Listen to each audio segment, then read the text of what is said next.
Welcome to this YouTube channel. But most importantly, I say big welcome to this section. You're indeed blessed, fortunate, and very lucky to have stumbled upon or to have entered this session. Trust me, you are. If you're any kind of visionary, whether you're an entrepreneur, you're a coach, you're a thought leader, you run an NGO, in whatever capacity you are a visionary, you are very blessed indeed to have entered this session. I will be talking about moving from branding to a powerhouse. How do you move beyond? The title of the session is Beyond Branding. Beyond branding. So from branding to powerhouse.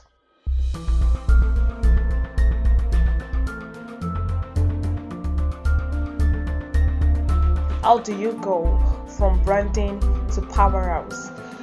I definitely will not insult your intelligence by starting to tell you how to brand your business, how to brand your enterprise in any way, because if you are at this point running a business, running a coaching practice, running an NGO, you definitely know what branding is about, and you have probably done a level of branding. So this is not a session to tell you how to brand yourself, to tell you what to do, what you're doing right, what you're doing wrong. No, I am going to teach you in a few minutes how to move from branding to a powerhouse, to also move your business, whether an SME, whether an NGO, whether you run a group, in whatever capacity you're a leader, in whatever capacity you're running a vision, you're running on a vision, I will be teaching you how to move it forward. Do you understand? How to move it forward from just being a brand, because everybody has a brand. So if you're going to be different, if you're going to be any different from the next person, you have to be doing something very differently. Your vision, what you see, has to be different from what the other person sees. So if you're going to stand out beyond having a brand, because having a brand is no longer being the different person now. Having a brand just throws you in a multitude, because so many other people run a brand. So if you're going to stand out, if you're going to be outstanding, if you're going to be different in your industry, if you're going to top your industry, if you're going to successfully build something for the long haul, you have to do something differently. So I will be teaching you how to leverage a bigger picture beyond the particular solution that you bring. Beyond the particular solution that you bring as a business person, as a coach, you have to be able to leverage a bigger picture. So that is what I will be talking about in about 15 minutes. So sit back and have a wonderful time.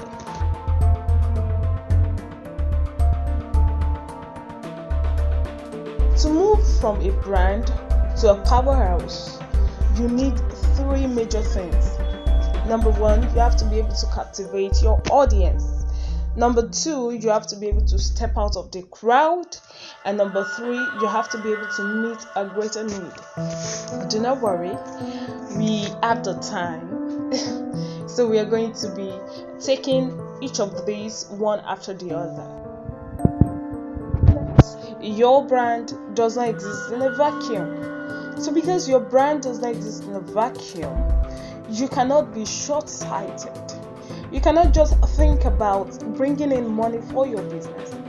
You cannot just think about solving immediate solutions for your business. If you're going to build for the long haul, if you're going to be here after 5 years, 10 years, if you're going to build something that your kids can build on, if you're going to build a legacy, you cannot just solve an immediate solution. I sell shoes, I sell bags. You cannot. stay on an immediate problem. There has to be a greater solution that your brand brings to the society, that your brand brings to the economy, that your brand brings to your community. There has to be a greater level of value. And if it seems like I'm saying too much, don't worry, I am going to break it down in the models.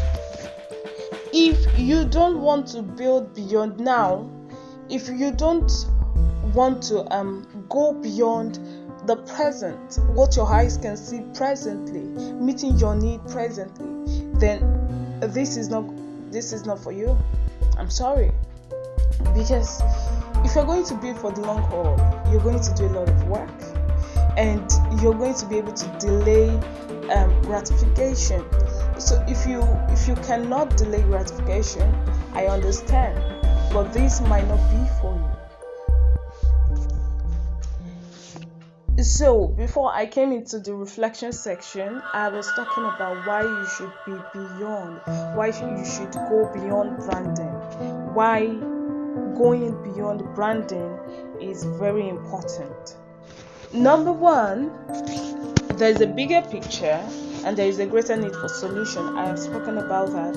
Number two, there are so many people doing what you do. I mean, if you are not making a difference, you are going to get lost in the crowd, in the multitude of people doing what you do. In fact, the people you are trying to reach out to already have people they have personal relationships with who offer the same kind of service that you offer. That's the reality. Especially if you are in Nigeria presently, there's hardly any kind of service that you want to, any kind of good or any kind of service that you need, that you don't already have someone in your personal circle who offers that kind of service or sells that kind of good, if you are going to be realistic. So if you as a brand offering the same kind of service, selling the same kind of goods, are going to stand out and convince that person to go out of their circle, to patronize you, to buy from you, you're going to be doing a lot of work. You've got to go beyond just branding, really, to survive as a business person, especially the SMEs in the present day Nigeria. You have to go beyond branding. For example, I need graphics design. I know about 4 people personally who do it. I need to make my clothes. I know about 6 people I have a personal relationship with who do it. I need to make my hair. Do you get the drift? I need to buy clothes. I already know people who do that. So if I'm going to buy from you, you're out of my circle, we don't have a personal relationship, then you really have to be doing something the ones I know are not doing. It's just simple logic on a more serious note.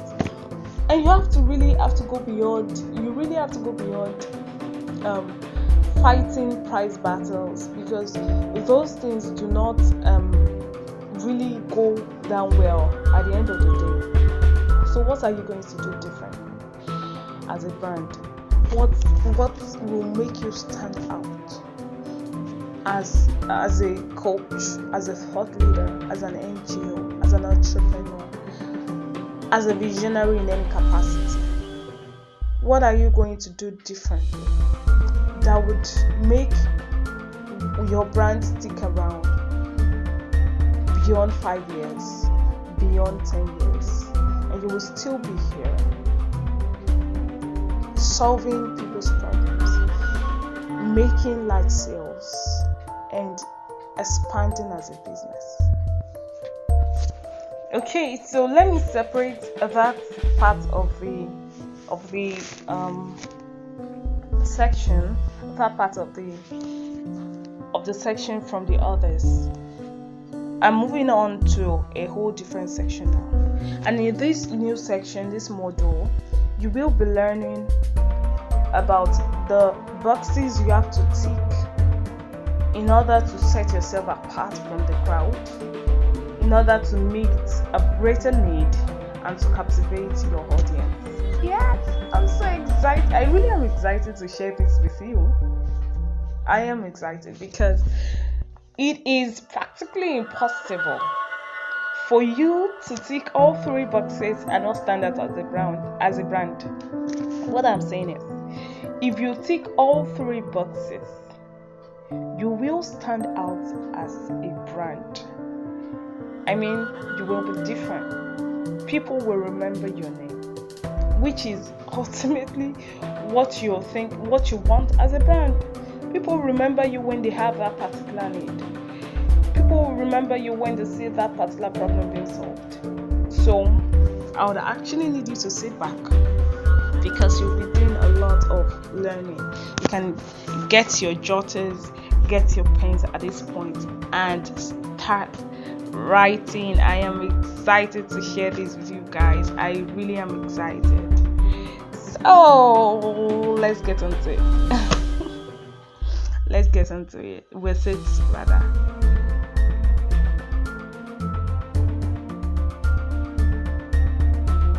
Okay.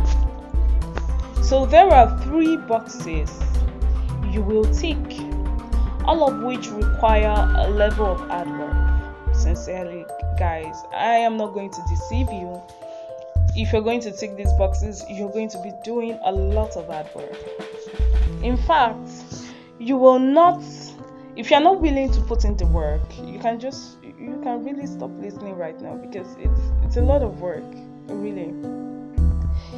If you just want to get by, if you just want to feed yourself, if you just want to be able to feed your family, have a few branches here and there with no real strength, you really can't stop listening now.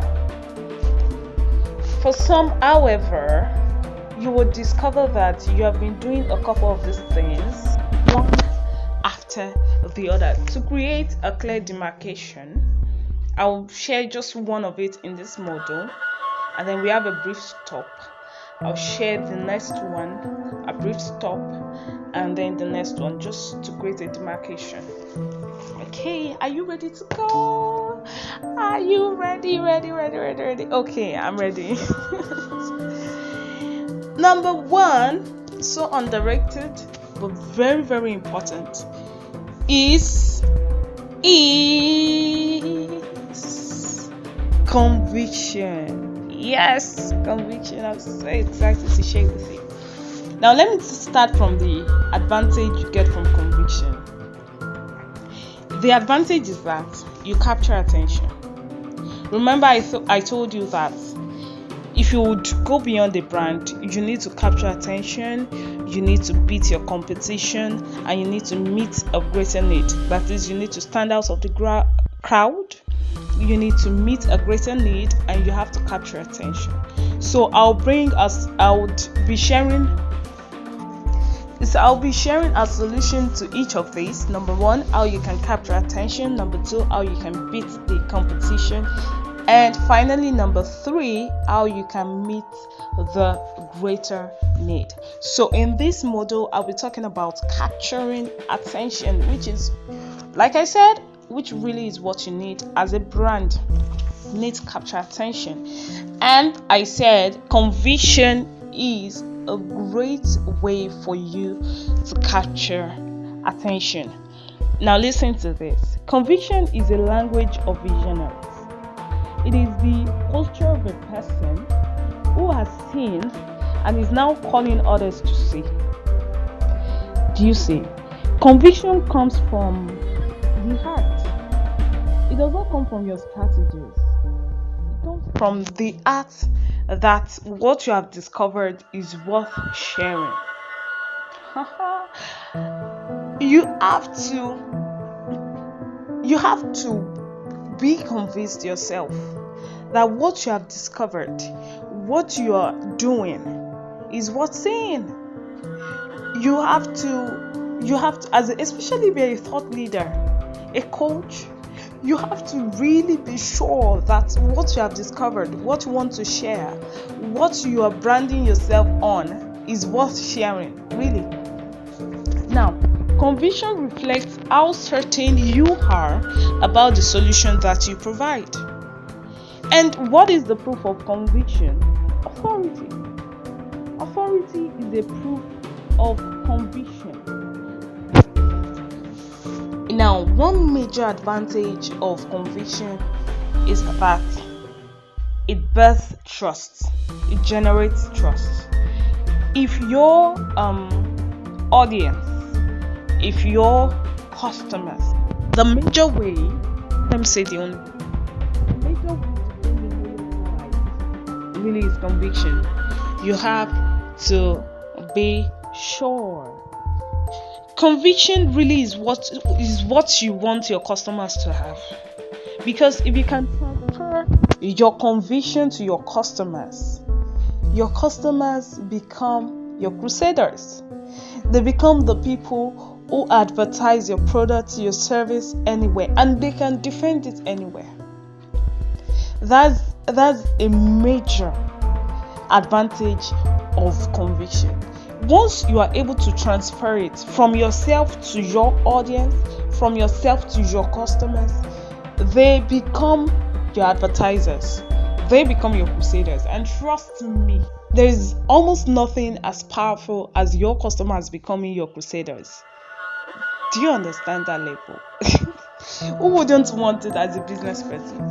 So how do you communicate conviction? Because at this point, if you're already running a business, and you already have a coaching practice, you're running an NGO, you're a visionary in any capacity, you're at the forefront of any assignments, by now you are convinced. You have conviction that what you're doing is right, what you're doing is what you should be doing. You are confident about the solution that you bring. So how do you transfer it from yourself to your audience?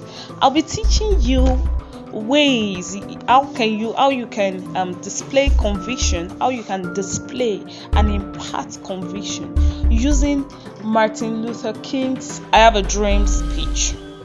So we are going to analyze it. We are going to be picking out lessons and how you can display and transfer conviction. You would agree with me that Martin Luther King Jr. still is one of the greatest visionaries that we've heard. He was future-minded, and he had a picture in his mind that not everybody could see, but he was able to bring an audience, a people, into the reality of what he saw. So we are going to be learning from him in the next few minutes. Number one, if you are going to display conviction and if you are going to transfer conviction, you need a deep understanding of history. Now, as a visionary, as a business person, there should be no haphazard work. There should be no haphazard work. You have to do due diligence, research your industry, research the trends, research the real life day-to-day problems of people whose needs you want to meet. It is not just for business owners. It goes to thought leaders, NGO owners, ministry gifts, non-profit visionaries. You need due diligence. You need to understand history, understand trends, understand the people who are your audience, understand their problems. You have to be able to ride on the wings of that understanding. To do what? A, create a common ground. Do you know how powerful a common ground is? A common ground helps the people who have the same experiences to gravitate towards you. So, a knowledge of their history will help you create a common ground. And if you create a common ground, I'll probably teach you how to use a common ground as a weapon. Probably in subsequent sessions I can do that. But a common ground helps you to poke their memories. It helps you to remind them about how they have been affected by the problem. It's necessary because what you are seeking is an emotional response. So you have to tug at their emotions. Without a knowledge of history, without a good understanding of the people who are your audience, you cannot tug at their emotions. So you have to be able to tug at their emotions. And to be able to tug at their emotions, you need a common ground.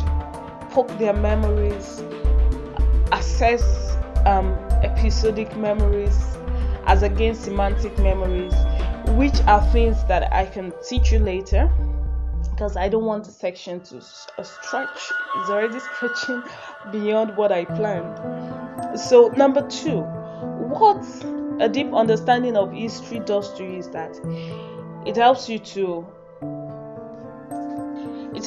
assess their episodic memory. This means things that have happened to them in the past, things, particular events, particular situations that has been there in the past. You can poke at them. If you're able to poke at them, they will remember your brand better. But I cannot explain it fully again here, because this is spanning way longer than I imagined, than I planned. So, a deep understanding of history is number 1 way you can display conviction. Number 2, tell them what you do. That is authority. Tell them what to do. Authority. Now, authority is a symbol of conviction. It tells people that you have a superior information and a superior solution. So you have to tell them. What do you tell them? Number 1, what they've been doing wrongly. So at this point, this is where you point out mindsets, beliefs, actions, reactions that have all together compounded their problems. You can show them how they have been part of the problem all along and replace it with a superior way, a better way, a productive way of thinking or acting. So this is where you tell them, oh no, you've been patronizing the wrong guys. No, you've been part of the problem. You've allowed the wrong guys to prosper. You don't have the right set of goods. You don't have quality goods. You don't have access to quality goods because you have been celebrating the wrong kind of brands. This is where you tell them what to look out for. For example, as a fashionista, as a fashion entrepreneur, this is where you just position yourself as an authority, really. So at this point, blog posts are necessary, ebooks, podcasts, YouTube videos, just releasing free information. Communicate, engage your audience. This is where you talk to them. Talk to them directly. Do you understand? About this is where you talk directly to the people that are affected by your vision, by your thought, by your counsel, by your goods, by your services. And number 2, you tell them what to do differently. Number 1, tell them what they've been doing wrongly. Number 2, tell them what to do differently. This is where, as a fashion entrepreneur, you start giving them fashion tips. You start giving them, you start talking about self-confidence hacks if you're a personality coach. Do you understand? And I can also help you create a list of topics, a list for your brand, if you don't mind. Yeah, I can do that. So by the time you are consistent with this, you are constantly poking their memories, you are giving useful information regularly, you are already convincing them that they need your solution. And you're not even done. Do you see? So the third conviction arc, all of which I got from Martin Luther's I Have a Dream speech, because you are literally saying to your audience, I have a solution, is show them what you see. Oh, guys, this will probably be the hardest out of the 3, because you are moving them from the realm of what they can see in terms of the problem and what has been their role in the problem, to what only you can see, which is the solution, the solved point, the perfection, the ideal. So for this reason, you have to be very graphic in your delivery. Yes, your major tool here has got to be imagery. You have to be able to create vivid mental pictures of what you see and present it to them. You can do this in words, you can do it in pictures. Let them see the ideal state as you see it, as you already have envisioned it. Let them see the possibilities you see, and you already know you can deliver. Do you see? That's why I said it takes a lot of work. You are not just showing them the ideal. You already know that you have the tools that can move them to the ideal. You already know that you have the goods as a business person that can move them to the ideal. You already know that you can offer the services that can move them to that ideal. So you make them see the ideal and you make them believe it, that it is possible. Make them desire it and make them want it. Keyword here is want. You show them the ideal and make them want it, because what they want is the solution that you bring, and the ideal, your solution, the solution that you bring will lead them to that ideal. So when you make them want the ideal, they will want the solution that you bring. It's just a simple logic. So for this to happen, you have to be clear on the solution that you bring. You have to be very sure about it, because conviction literally is believing in the miracle that your solution is. That is, you know that the solution you are bringing is a literal miracle. That is conviction. You believe in the miracle of the solution that you bring. Once you believe that what you're bringing to them, the solution you're bringing to them, the goods you're bringing to them, the service you're bringing to them is a literal miracle, make them see it. Make them see it as the literal miracle that it is. But you know, the hard part is delivering a literal miracle, right? Yes, exactly. So once you believe that what you're bringing to them is a literal miracle, make them see it as the literal miracle that it is. You can take some time out to reflect, because this is the end of a model. This is the end of a model. In this model, we have spoken about conviction, how to express conviction and how to show it, how to express it and how to impart it on your audience.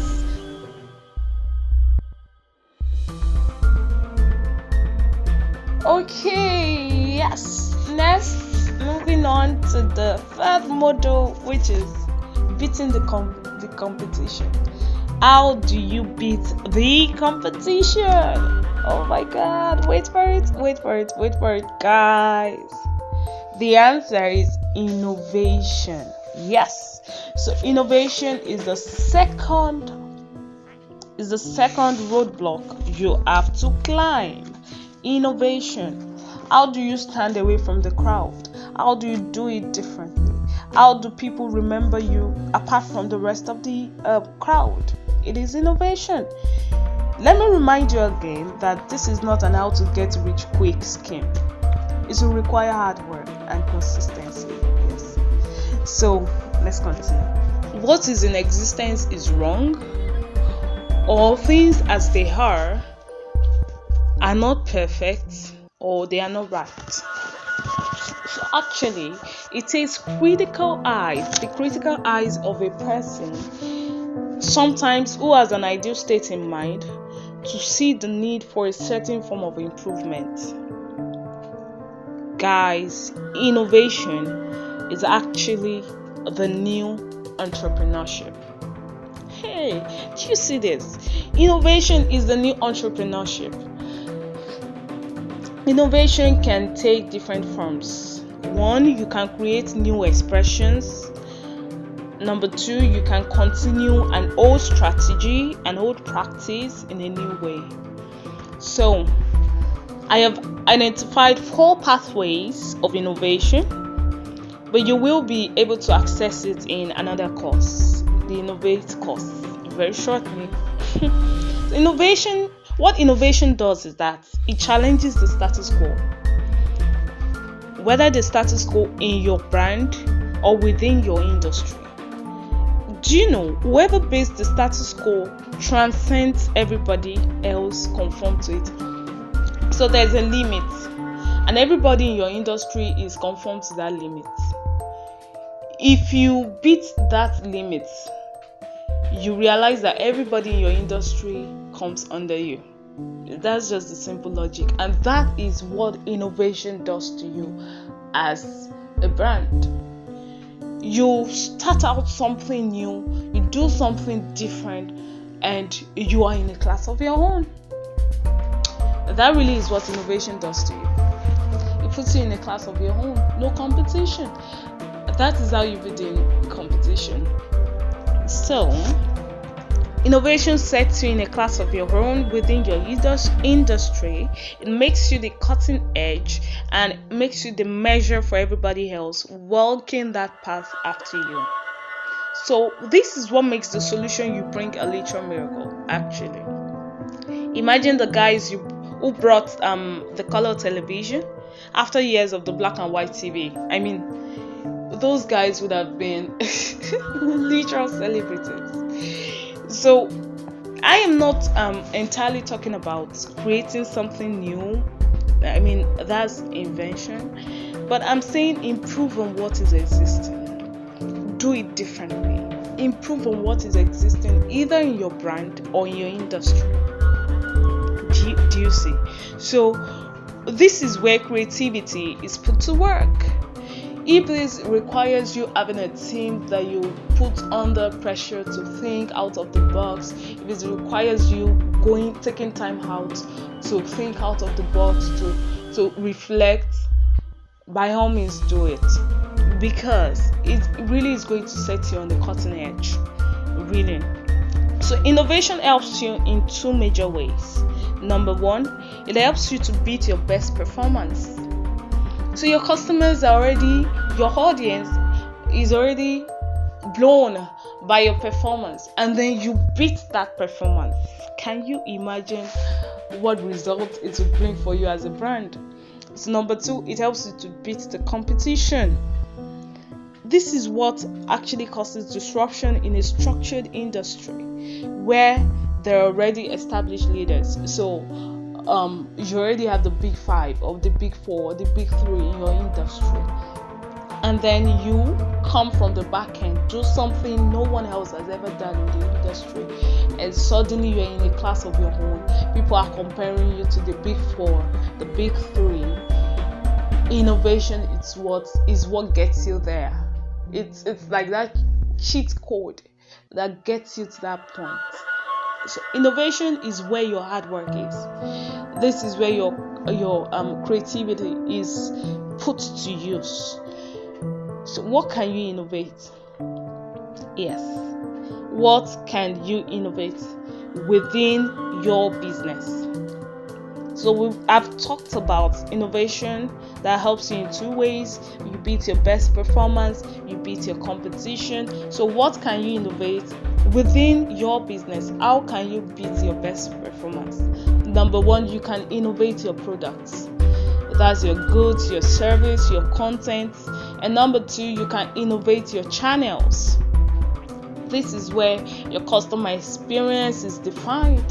You can innovate how your goods get to them. You can innovate the speed at which they get your services are delivered. You can innovate, you can change those things. This is where your goods, your services, your content are passed across to your customers. So you can innovate your channels. That is how you pass your goods, your services, your content across to your customers. And you can also innovate the products themselves. So on the channel, you can be talking about the packaging, you can be talking about the size, you can be talking about the price, you can be talking about the experiences, probably on your website, in your workplace, the experiences of your customers, how you relate with them, how your workers relate with them. All of these can be, innovated. All of these can be improved over time. So this is where your price, your packaging, your grades, your media, your language, All of them can be controlled to accommodate an higher demographic, to serve another demographic group within the larger society. So probably your audience used to be young ladies or probably youths. You can improve by extending your business to start attending to older audiences, elder citizens. That's a form of innovation that you can do within your business. So you can increase your target audience. That's a form of innovation, and you can serve an existing group in a better way. So your innovation can be done in a way that you include another demographic group within your business, within your audience. Do you see? And then it can also be done in such a way that the existing group that you serve can be served in a better way. I hope you're jotting. Yes, I hope you're doing that. So this is actually how expansion happens to a business, to a brand. You can simply create a feature that helps you reach out to a new set of audience that your brand or even your industry has overlooked.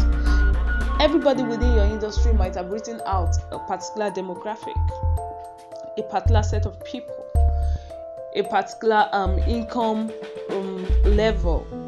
You can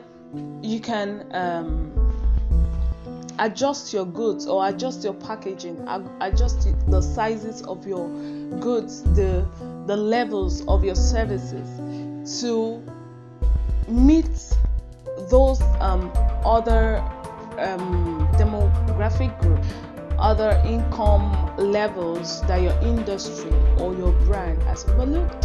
So it's a form of expansion for you. It's a form of expansion for your business. So I'll be talking about a company that actually used this form of innovation to reach out, to step out in their industry. That's the coaching industry. I'll be talking about Immerse Coaching Company. Coaching practice has been taken to a whole different level, a whole higher level, because they can now reach the company is leveraging on technology to meet a higher level of audience in such a structured way that the underlying structure of the company is still retained, but they are able to meet a higher audience in a shorter possible time. Do you see? So innovation can happen in any way. It's just you simply thinking out of the box. And not to get too religious or something here, ideas come from God. You can ask God for ideas. Yes, ideas actually really come from God. So you can ask God for ideas on how to improve your business, on how to improve your practice, on how to improve your brand. So innovation will help you to not feel like a fraud. You won't feel undeserving of the attention that you're getting, that your brand is getting. You won't feel like, hey, won't I disappoint people? No, because you already believe in the miracle of the solution that you bring. Your solution is a literal miracle. So you're not afraid. This is why your conviction will be strong. Innovation strengthens your conviction because your solution is a literal miracle. Do you see? So finally, we are moving to the third wheel. We are moving to the third wheel. Number 1 is conviction. Number 2 is innovation, and finally, number 3, where the bigger picture is involved, is consolidation. This speaks to meeting the greater need, solving the greater problem, looking at the bigger picture, meeting the greater need in the society. Do you see? So consolidation is where you meet the greater need. This is actually where you go from just a brand to a powerhouse. This is where you become the, forgive my language, this is where you become the godfather of your industry. What consolidation helps you with is that you get to draw the line from here to tomorrow. It helps you answer the question, why? Consolidation is a reason you won't feel like a thief who's ripped off everyone in your old age.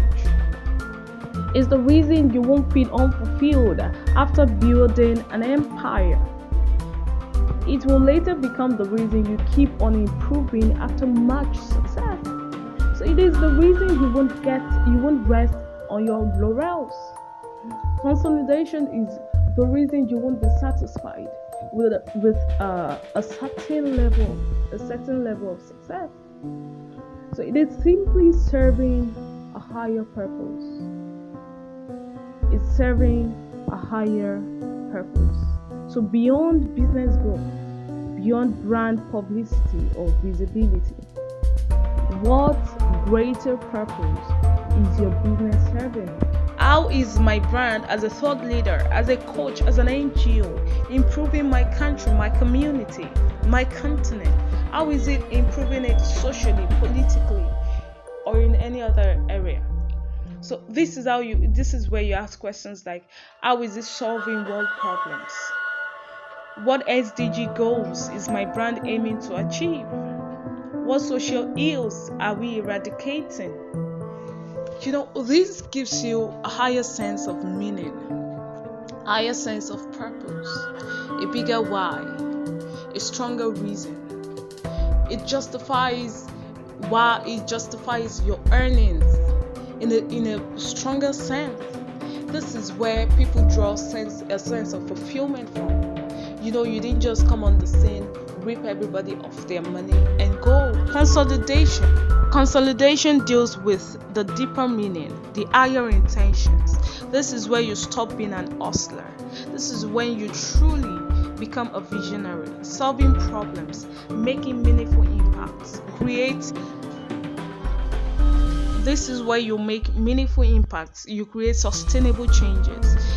This is where you don't just make money. You're not just making money. You're not just growing as a brand. You're making impacts. You're creating changes. This is where you consider where or how it all fits in the agenda of God for humanity. How does your brand fit in? What goals are you solving? What higher goals? You've got to be serving something greater than you, greater than your pocket, greater than elevating your family's level of living. Do you see? Conviction brings you before your audience. Innovation stands you out among your competition, among the crowd. But consolidation makes you a literal savior. Just imagine what that does to a business. You can imagine what that does to a brand. You can imagine having customers who are not just crusaders but loyalists. That is what I call goals. Do you see? So I hope you've learned so much from all of this. And if you're still wondering how you can do this, consolidation, how you should if you're still wondering, if you're still thinking, I don't know how to go about it, I don't know what to do, you should be on the lookout for my startup to social economic stakeholder course. And you would learn model by model how to move from, how to consolidate as a brand, how to establish your brand how to fit it into the bigger picture. How to fit your brand into the bigger picture, how to solve the larger problem, the greater problem, how to meet a greater need, how to serve a higher purpose. I can tell that you have learned so much. You probably have ticked the things you've been doing before, learned new skills, new tips. You're probably thinking, I have to learn how to create a structure around all of these. I have to trap it down. You can even listen to these over and over again in order to get the things you didn't get the first time. It's like, come your way again. It really has been a pleasure spending the last hour with you. Thank you very much.